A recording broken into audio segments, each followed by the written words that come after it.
Now at 10, this is Fox 61, Connecticut's news station.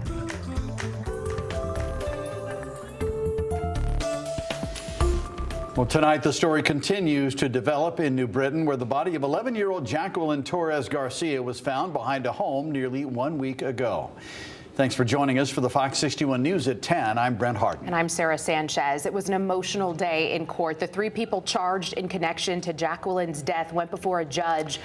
Her mother, Carla Garcia, and Carla's boyfriend, Jonathan Anita, are both charged with murder with special circumstances and risk of injury to a child. They're both being held on a $5 million bond. Also in court, Jacqueline's aunt, who faces charges of unlawful restraint and cruelty. Her bond is set at $1 million. Authorities say the child died in the fall of 2024 after prolonged abuse and malnutrition. Her body was reportedly moved from Farmington to New Britain. Loved ones had to be removed from the courtroom because of emotional outbursts today, and many family members wore shirts with Jackie's face on them. The suspects are due back in court November 14th. Well, tonight we have team coverage of the case. Fox 61's Annette Montgomery is looking into similar cases that we've seen in Connecticut in the past. But we begin with Fox 61's Valerie Moravi live in New Britain at a growing memorial to honor 11-year-old Mimi. Valerie, Mimi's grandparents were in court today, and tonight we're hearing more about the girl. What do you have for us? Yes, Brent, that is correct. Well, Jacqueline Torres Garcia's paternal grandparents told me early Tuesday they started to feel that they were seeing justice being made for their little Mimi. And Tuesday evening, we saw several more people coming from out of town to visit Jackie's memorial site after hearing Jacqueline's story. When I heard about it, it hurt, and I'm a mom myself. So hearing that the mom did it, it was very hurtful. She was just a little girl, and I just wanted to pay my respect. Now here's one of many visitors who came to Jacqueline's memorial site as soon as she heard the news. When I found out, I was crying all day. My heart goes out to her family. Jacqueline's paternal grandparents told me Tuesday they were in the courtroom as Jacqueline's mother, her boyfriend, and sister were charged with multiple counts. Patricia and her husband Felix Delgado say justice is being served. In a previous interview, they told us how much they loved the little Mimi and the times they fought for her custody. The mom's boyfriend always knew Jackie was being abused, but he never said anything. He even had my son's phone number, but he never called to let us know. I used to always ask her to let me see the girl, but she always refused, saying that Mimi was her daughter, not mine.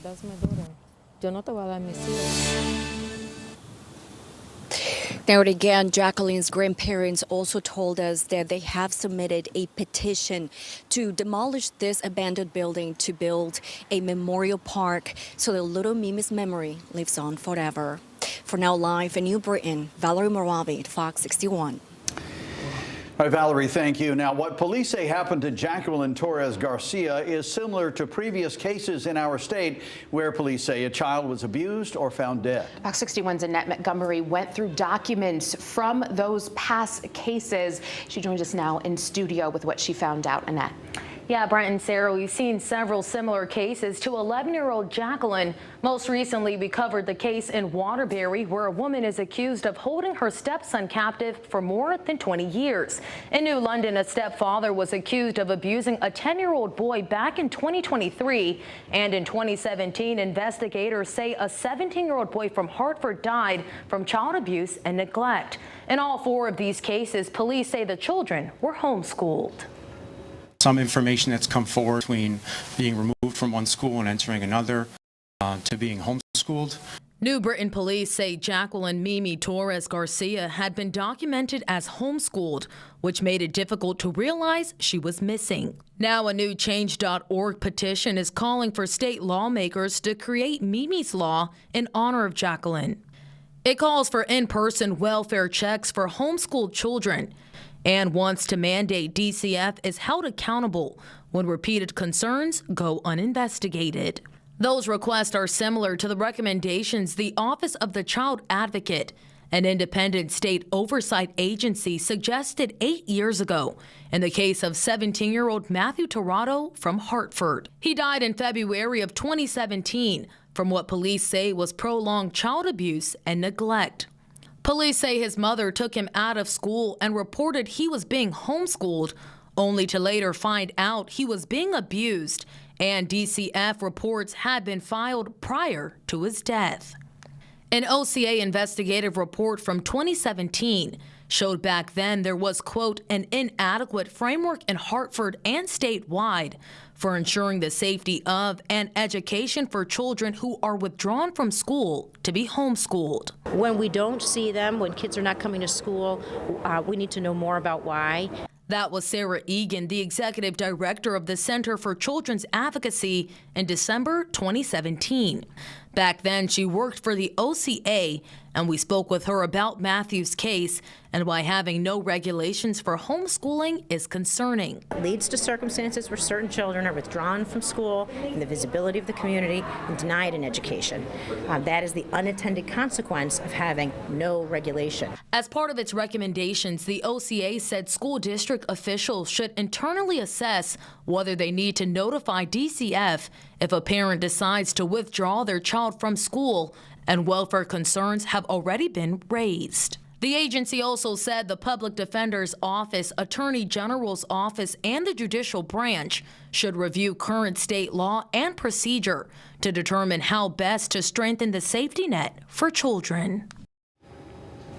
And when the OCA released those recommendations back in 2017, the agency said it wasn't hope of preventing what happened to Matthew Tirado from happening again. Now, I am set to speak with Egan about what's happened in the last 8 years and where the state goes from here. I will have that tomorrow night at 10 right here on Fox 61. In the studio, Annette Montgomery, Fox 61. Thank you, Annette. A lot to think about there. We have full team coverage of this story on fox61.com and on our free Fox 61 News app. Download Fox 61 Plus right now. That's our streaming platform on Amazon, Roku, or your Fire Stick as well. All right, time for a first look at the weather here. The rain has finally stopped.